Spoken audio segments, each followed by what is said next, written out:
Morning, beautiful people. So when you're in desperate need, what do you do first? Let's talk about that.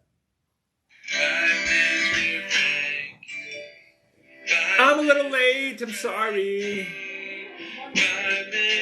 2 minutes.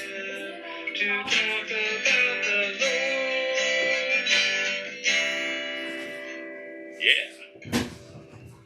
So I'm feeling nauseous. I'm feeling really, really tired. I dropped egg on my pants. Good morning so far. Oh. And I'm late, which I hate being late. Anyway, so when you're in desperate need, now there's this really cool book in the Bible called Nehemiah. And it's not Jeremiah. Jeremiah was a bullfrog. Nehemiah is this really cool book that it starts off that Nehemiah was in the service of a king, and because they were in captivity, because Jerusalem was destroyed and the walls were knocked down.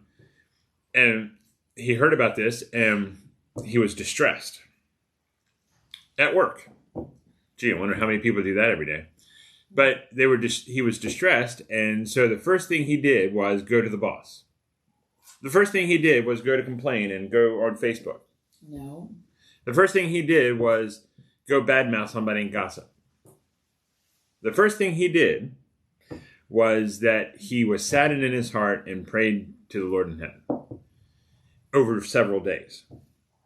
And it was interesting because God is going to use in Nehemiah a not Jewish king to actually finance rebuilding the wall in Jerusalem. Very interesting. A whole story that God can use anybody really for his will. But here's Nehemiah. I said it. I know. So I'm going to read you Nehemiah chapter 1, verse 4. This is like the start of everything. And Nehemiah just heard that Jerusalem walls were knocked down and there was no more people there and it was a disaster. So he says this: "When I heard these things, I sat down and wept. For some days I mourned and fasted and prayed before the God of heaven." So he really told no one. He really didn't run to anyone first. He ran to God. And he fasted and he mourned and he cried and he prayed. And so it was really cool that he did this for a simple fact that he put his priorities first. And then he had an opportunity. He was seeking an opportunity. Now, it's interesting how many opportunities just come to you, and if you're not prepared for that opportunity or seeking for it, it can pass us by really quickly. So in the story, the king saw that David's face was, not David. Nehemiah's face was downcast. And he asked him, what was the matter? Now, this is the opportunity to say, okay, here's the time to tell somebody. So he went to God first, then he told the king, which was really bold because typically you don't sit there and ask the king for favors when you're in his house, when you're hired by him, because you get all the favors anyway. So it was kind of bold of me, Nehemiah, but he saw an opportunity. Maybe this is an answered prayer. And he told the king, my love of my city, my love of my people were destroyed, were scattered. Can you help us rebuild it? And shockingly, throughout the whole story, this king got in trouble with other kings, not Jewish kings, but secular kings, that he was helping the Jews rebuild the wall. But he had this heart for Nehemiah first, and Nehemiah had the heart for God. So it was interesting that because Nehemiah's character, Nehemiah's heart, Nehemiah's prayer, and what he wanted was in the right direction, it impressed the king enough that he loved Nehemiah enough to say, okay, you can have the royal treasury and go build this.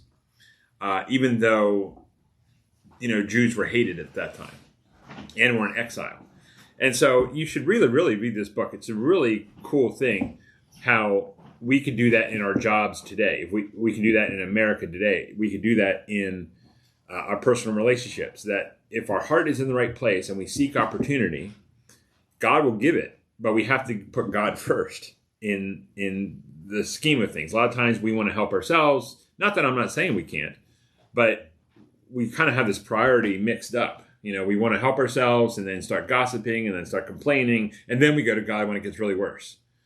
If we just go to God, he'll give us the desires of our heart, and then we have opportunity, and then it will happen.